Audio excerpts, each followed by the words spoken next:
ગોંડલના ધુળસિયા ગામે ખેતરના પાડોશીઓ અને કૌટુંબિક ભાઈઓના ત્રાસથી કંટાળીને ખેડૂત મહેન્દ્રભાઈએ ઝેરી દવા પીને આપઘાત કરી લીધો।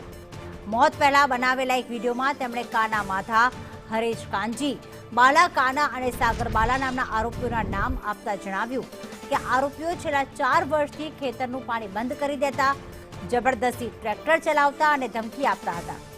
વિડીયોના અંતમાં તેમણે ભાવુક થઈને કહ્યું કે મારો દીકરો ભોળો છે, તેને ખેતી ન કરાવતા બીજો ધંધો કરાવજો।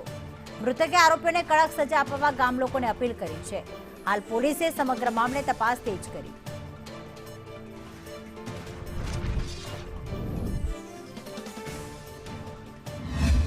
काना माता, हरेश कांजी, बाला काना, सागर बाला।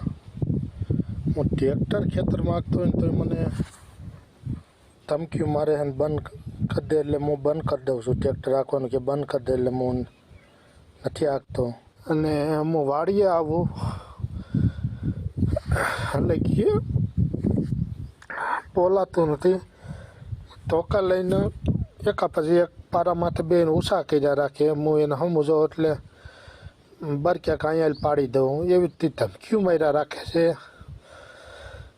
અને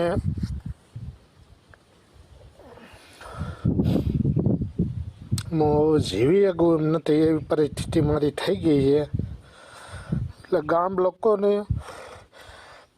મારા ભાઈઓને દઈને વિનંતી કરું છું કે મારું આ બલિદાન હું દઉં છું ને એ હેડે ન જાય અને મને આ જીવન નથી એમ તો મારા છોકરાનું શું થાય? તમે એટલું તમે વિચાર કરજો કે મારા છોકરાને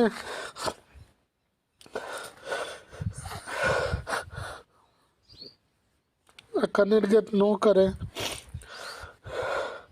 એટલું તમે